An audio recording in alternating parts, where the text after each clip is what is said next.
একটা তরমুজ নিয়ে এসেছে, এসে আবদার হয়েছে যে তরমুজটাকে কেটে ওদের জন্য আইসক্রিম বানাতে হবে। কালকে আবার আমার জন্যে আইসক্রিম বানানোর জন্যে কন্টেনারটাও এনে দিয়েছে। দেখি তাহলে তরমুজ দিয়েই আজকে একটা আইসক্রিম করে দিই, যখন বলছে যে তরমুজের আইসক্রিম নাকি খুব ভালো হচ্ছে খেতে। একবার ট্রাই করে দেখি কেমন হয়। তার জন্য এই তরমুজগুলোকে আগে ভালো করে কেটে পিস পিস করে বীজগুলোকে ছাড়িয়ে নিই। একদম পিসগুলোকে তুলে ফেলেছি। খুব সুন্দর তরমুজটা দেখুন, একদম লাল টুকটুক করছে আর একদম কচকচ কচকচ করছে, সেই টাটকা তরমুজ একদম। আর কি দারুণ সেন্ট, দেখেই মনে হচ্ছে আর আইসক্রিম করে লাভ নেই, এমনিই খেয়ে নিই। এবার এগুলো ভালো করে বীজগুলোকে না একটু বাদ দিয়ে নিতে হবে। বীজগুলো তাহলে ভালো করে বাদ দিয়ে নিই।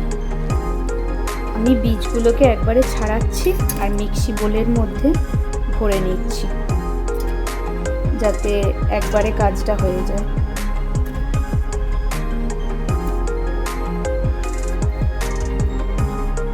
তরমুজগুলোকে সব নেওয়া হয়ে গেছে। এবার আমি এটা ভালো করে মিক্সি করে তরমুজটা একদম রস করে নিই। চলুন, মিক্সিতে লাগিয়ে দিয়েছি। এবার এটা ভালো করে আমি পেস্ট করে নিই। আওয়াজটা আপনাদের সহ্য হবে না, তাই আওয়াজটা কমিয়ে দিলাম। কি সুন্দর হয়ে গেছে দেখুন স্মুদিটা। এবার চলুন এটা আমি রেডি করার ব্যবস্থা করি। কড়াইটা বসিয়ে দিয়েছি। এবার কড়াইয়ের মধ্যে জুসটা ঢেলে দিলাম। আমি এটা ছাঁকিনি, জানেন তো, এটাকে একটু ডাল কাটা দিয়ে, যেটা একটু একটু একটু একটু গ্রেভি আছে, সেগুলোকে আমি ভালো করে একদম মিক্সড করে দিচ্ছি। ছাঁকলে পুরো তরমুজের শক্ত ভাবটা চলে যাবে, তো সেই জন্য আর ছাঁকিনি, আমি এটাকে মিক্সড করে দিচ্ছি। এর মধ্যে সামান্য একটু গোলমরিচ দেবো, জাস্ট ফ্লেভারের জন্য। দিলাম বিন নুন। বিন নুনটা একটু স্বাদটা দেখে দেবেন। পরিমাণ মতো চিনিটা দিতে হবে, যে যেমন মিষ্টিটা পছন্দ করেন তারা দেবেন। আইসক্রিমটা একটু মিষ্টি মিষ্টি ভালো লাগে, পরিমাণ মতো মিষ্টিটা দেবেন। আবার আমি ডাল কাটা দিয়ে ভালো করে একবার ঘেটিয়ে দেবো। দেখুন টকবক করে ফুটছে।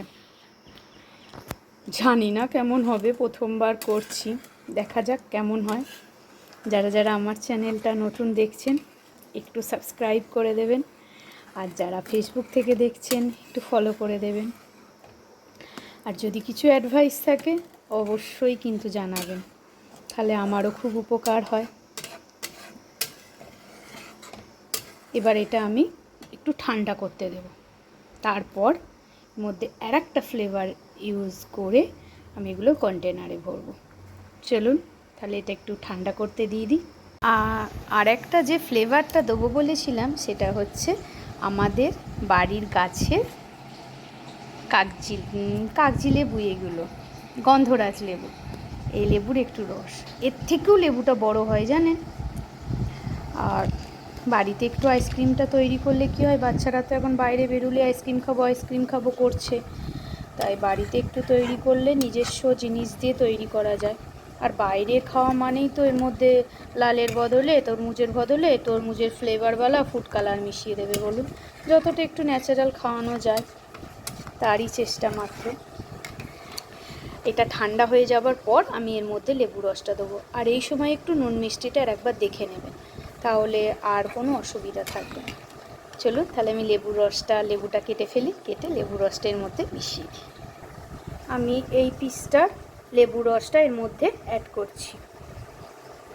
খুব বেশি লেবু রস দেওয়ার দরকার নেই, তাহলে টক ভাবটা চলে আসবে। জাস্ট নুন মিষ্টি আর একটু ঝাল আর টকের লেভেলটা সম্পূর্ণ থাকলে টেস্টটা খুব সুন্দর হয়, সেই জন্যেই এটা মেশানো।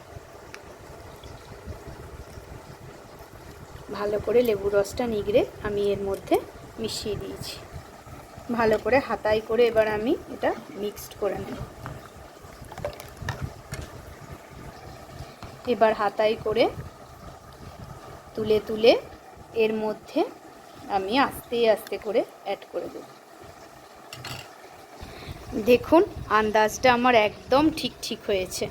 যতটা মাপ করেছিলাম আমার যটা কন্টেনার ছিল একদম ভর্তি হয়ে গেছে।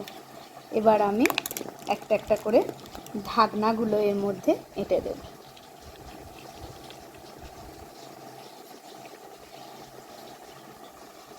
এইগুলো এইটার ঢাকনা।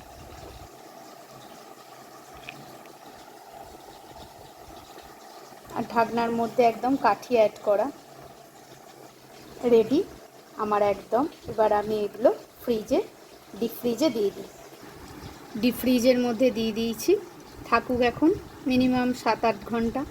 চলুন এবার হওয়ার পর আপনাদের দেখাবো কেমন হলো। 8 ঘন্টা হয়ে গেছে। এবার দেখুন আইসক্রিমটা কি সুন্দরভাবে বেরিয়ে আসছে। দেখুন কি সুন্দর হয়ে গেছে।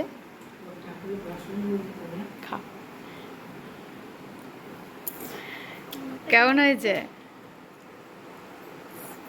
ভালো হয়েছে?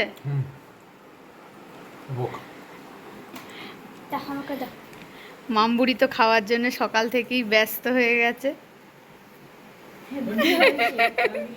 তো আপনারাও ওইভাবে চেষ্টা করুন।